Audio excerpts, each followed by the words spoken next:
ఉన్నాయో ఆ వాగ్దానాల మేరకు మీరు హ్యాపీగా పరిపాలన చేసుకుంటూ అబ్సల్యూట్ మెజారిటీ ఉంది కదా.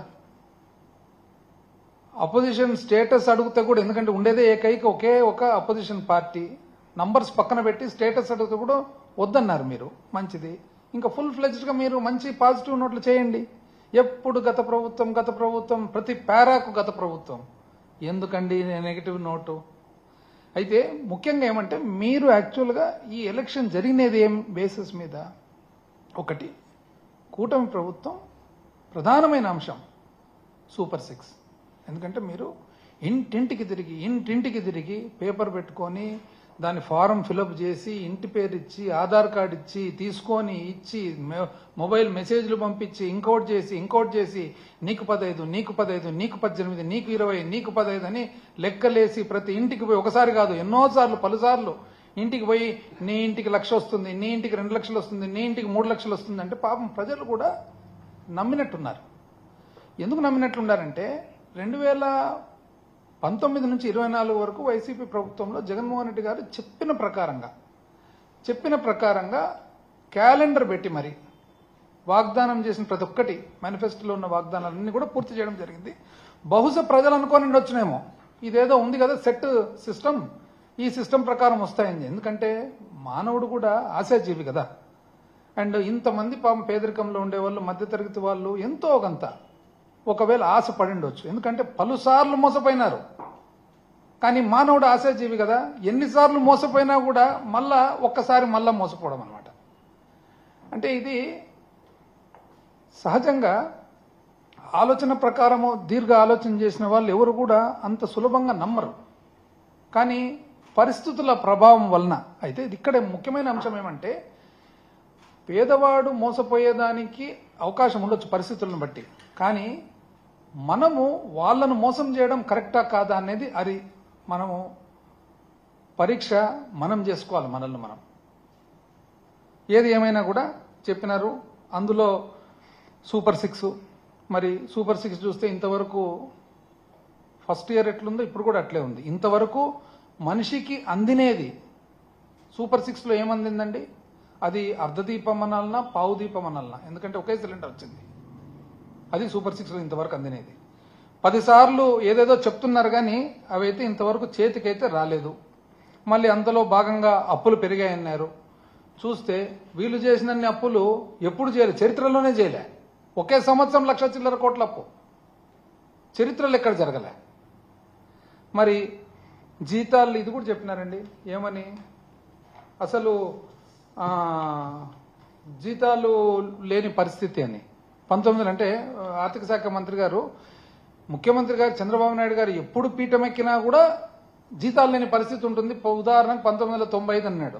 నాకు తెలిసి 95లో సర్ప్లస్, ఆంధ్రప్రదేశ్ రాష్ట్రం ఉమ్మడి రాష్ట్రం సర్ప్లస్ బడ్జెట్.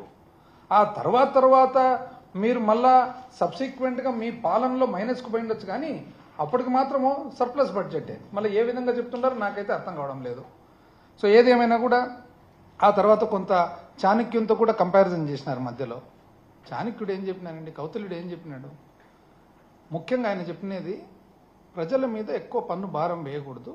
ఆ ఉన్న ఏదైతే డబ్బులు మనము పన్ను లేనిది ప్రభుత్వము పరిపాలన జరగదు. ఆ పన్ను ఏదైతే వస్తుందో దాన్ని జాగ్రత్తగా చాలా ప్రుడెంట్గా ఖర్చు పెట్టాలి అన్నారు. ఎంత మనకు శక్తి ఉందో ఆ మేరకే చేయాలి తప్ప అంతకు మించి చేయకూడదు అన్నారు. దీంట్లో నాకు తెలిసి చాణక్యుంది ఏది ఫిట్ కావడం లేదు.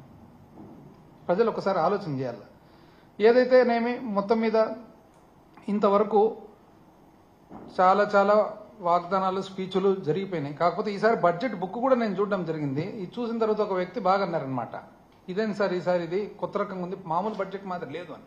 మీరు గమనించినారు లేదు, పరిశీలించినారు లేదు, అందరూ మామూలు టైప్లో లేదు ఇది మార్చినారు. మామూలుగా మనకి ఎక్కువ బడ్జెట్ ఇన్ బ్రీఫ్లో అన్ని ఫిగర్స్ వస్తాయన్నమాట. ఆ కొన్ని తీసేసినారు.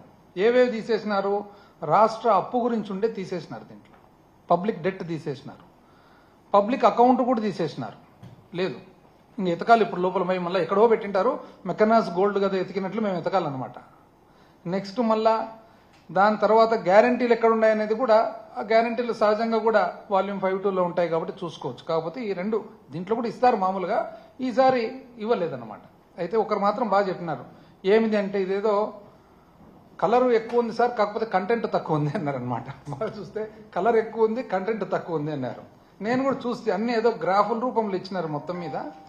ఏది ఏమైనా కూడా ఒకటి, ఎప్పుడైనా మేము వైఎస్ఆర్సీపీ తరఫున జగన్మోహన్ రెడ్డి గారు కానీ మాకు, ఎందుకంటే మా సిద్ధాంతాలు రాజశేఖర రెడ్డి గారి సిద్ధాంతాలు కాబట్టి, సింపుల్ లివింగ్, సింపుల్ థింకింగ్. ఇప్పుడు పేదవాడు అనేవాడు ఎప్పుడు కూడా ఒక అసంతృప్తితో కానీ లేకుంటే ఇబ్బందులు కలిగిన పరిస్థితుల్లో ఉంటే ఎప్పుడు కూడా సమాజానికి మంచిది కాదు. ఒక వ్యక్తి ఎవరైనా కానీ పేదరికంలో ఉండరాదు. పేదరికంలో ఉన్న వ్యక్తి కూడా కొన్ని పరిస్థితుల వలన పేదరికంలో ఉన్నా కూడా విపరీతమైన అసంతృప్తి, అసహనము ఆ విధంగా ఉంటే కానీ అది సమాజానికి చాలా డేంజర్ అనమాట. అది ఎట్లా ఎఫెక్ట్ కొడుతుంది? అది మధ్యతరగతి వాళ్లకు, ఉన్న వాళ్లకు, అందరికి కూడా ఎఫెక్ట్ కొడుతుంది అనమాట. కాబట్టి ఎప్పుడు కూడా పేదరిక నిర్మూలన అనేది పరిపాలనలో ఒక ప్రధానమైన బాధ్యత పాలకులకు.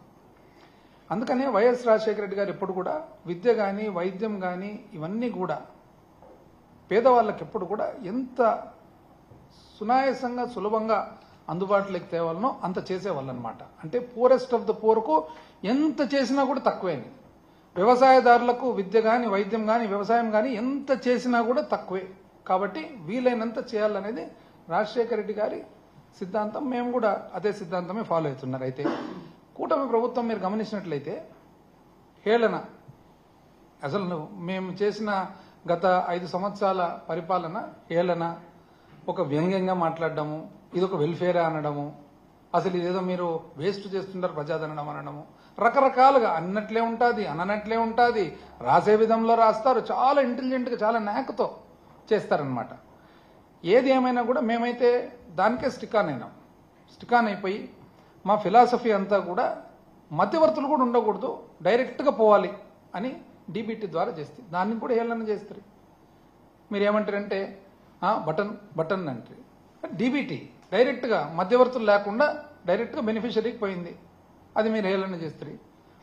ఏది ఏమైనా కూడా మీరు ఇంత క్రిటిసైజ్ చేసినారు కదా, మీరు ఆ రోజు క్రిటిసైజ్ చేసేటప్పుడు ఈ వెల్ఫేరు అని క్రిటిసైజ్ చేసేటప్పుడు మధ్యతరగతి వాళ్ళు కూడా వాళ్ళని కూడా మీరు ఇన్ఫ్లుయెన్స్ చేసినారు. ఎట్లా ఇన్ఫ్లుయెన్స్ చేసినారు? వీళ్ళు ఏదో పరిపాలనలో మొత్తము కంప్లీట్గా ఆ డబ్బులంతా కూడా ఉత్త పేదవాళ్ళకి పనిచేస్తున్నారు, ఏదో శాశ్వతమైన అభివృద్ధి కార్యక్రమాలు జరగడం లేదు, ఇంకోటి లేదు అని అన్నారు. వాళ్ళు కూడా కొంతవరకు ఇన్ఫ్లుయెన్స్ అయినట్లున్నారు. మళ్ళీ చివరకు ఎలక్షన్ వచ్చేటప్పటికి మీరు మా అంత 3 అంతలు చెప్తారు. ఇప్పుడు వాస్తవానికి మేము చెప్పలేకనా, యాక్చువల్గా అయితే జగన్మోహన్ రెడ్డి గారి మీద, వైఎస్ఆర్ కాంగ్రెస్ పార్టీ మీద అత్యంత క్రెడిబిలిటీ ఉంది, విశ్వసనీయత ఉంది. కానీ ఎందుకు అవి చెప్పలేకపోయినామంటే ఇది చేసేదానికి వీలు పడదా, వీలు పడితేనే మనం చెప్పాలి తప్ప వీలు పడనిది చెప్పకూడదనే ఒక్క భావనతో మాత్రం, నమ్మకంతో మాత్రమే ఆగిపోయినది. లేకుంటే ఇన్ని పనులు చేసినది ఇంకో 2 అంతలు చెప్పేదానికి ఏం పెద్ద, నిజం చెప్పాలంటే మీరు చెప్పేదానికంటే మా క్రెడిబిలిటీని ఎక్కువ చెప్తే నమ్మేదాన్ని. కానీ ఆ రోజు అందరూ ఏమనుకున్నారు, ఇది ఇచ్చినారు కదా, మీ అనుభవం ఉంది కదా, మీరు ఏదో చేస్తారని చెప్పి, పాపం నేను ఇంతకుముందు చెప్తే కదా మానవుడు కూడా ఆశాజీవి అని చెప్పి పాపం చేసుకున్నారనమాట. ఏదేమైనా